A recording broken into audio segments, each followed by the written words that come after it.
My name's Miguel Manalo. There have been many times over the years where I was planning on killing myself. Jan talked a lot about shame and how shame is what causes people to make that final decision and die. For me, it was a lot of shame about, my mom is weird. I wish I had a mom that was, like my friend's mom.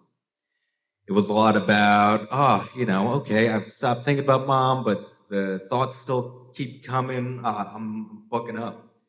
So I'm doing something wrong. So I'm a bad person. I'm not doing it right.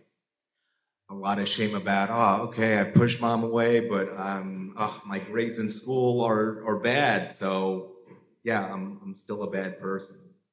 A lot of the suicidal thoughts even came after I moved to Westwood, and I wasn't working even before 2020, and it was a lot of just being in the depression. It was a lot of I was just I just wake up, be in my underwear all day, and watch anime and play games, and just to keep the thoughts away, and feeling like I could hear the voice of my dad or my teachers being like, "See, you're fine. Look, you're doing your hobbies.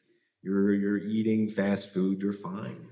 But that was all I could do to like keep the thoughts away and still feel fine.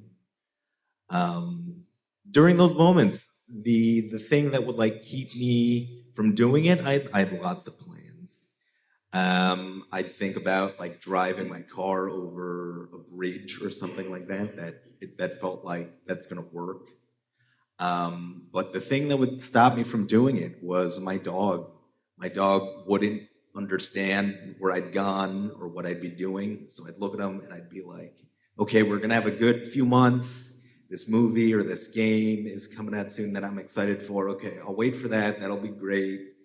And I'll have something to look forward to. And so I'll wait till then. And then after that, it would always be, new stuff comes out in the fall. It would be after that I'd be like, okay, and then after that, before Thanksgiving and everything, that's when I'll go drive to Fort Lee or something, and I'll drive my car over a bridge.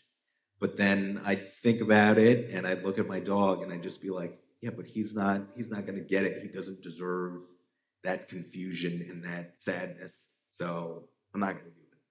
And it would just be that cycle over and over again of, the shame building up and everything, of like thinking about dad and thinking about, oh, I'm a leech. My godmother's funding me just being sad. What a failure. What a fuck up you are, Miguel. And then that would build and build. And then I'd think of a plan and it would get long enough. And then I'd look at my dog and, then I wouldn't do it. But even some days it would get so bad that I'm like, let me just like go to sleep. If I sleep, I don't have to, I don't have these thoughts anymore, you know? So I'd buy like weed gummies online and just go to sleep because sleeping was good. Sleeping, I'm glad that as someone with a lot of trauma, I can sleep pretty well.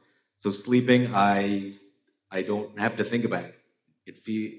You don't feel anything, and then you wake up and you're kind of groggy. But I wasn't thinking how many mistakes I'd made or how many people I've hurt or the different opportunities that I pissed away, and sleep was good. So I could just sleep and then somehow make it out of my apartment and like avoid looking at anybody because the shame was so deep that like if I looked at somebody, it would be like, if they look at me, they'll see like all the people I've hurt or like what a fuck up I am, all the mistakes I've made. So I made sure to like listen at my door that nobody was out there, and then I'd bring my dog and we'd walk on a path where I wouldn't have to see a whole lot of my other neighbors from the apartment building, and then we'd go back inside.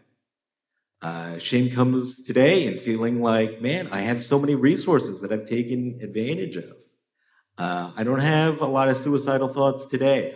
I'm on medication. I do solo therapy, group therapy, but so many years of just feeling misunderstood, feeling even people who really wanted to hear, feeling like where's another person I can talk to that can really feel in their soul like what I'm feeling. I still look for those people today.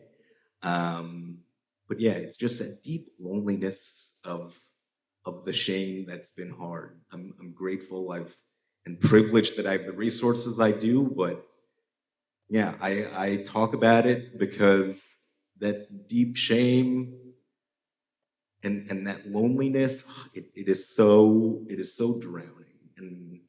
And I talk about it so that if someone hears it, that maybe they can know that if they're not up for standing up in front of people or putting something out online, that there's someone out there talking about it and they can know they're not alone.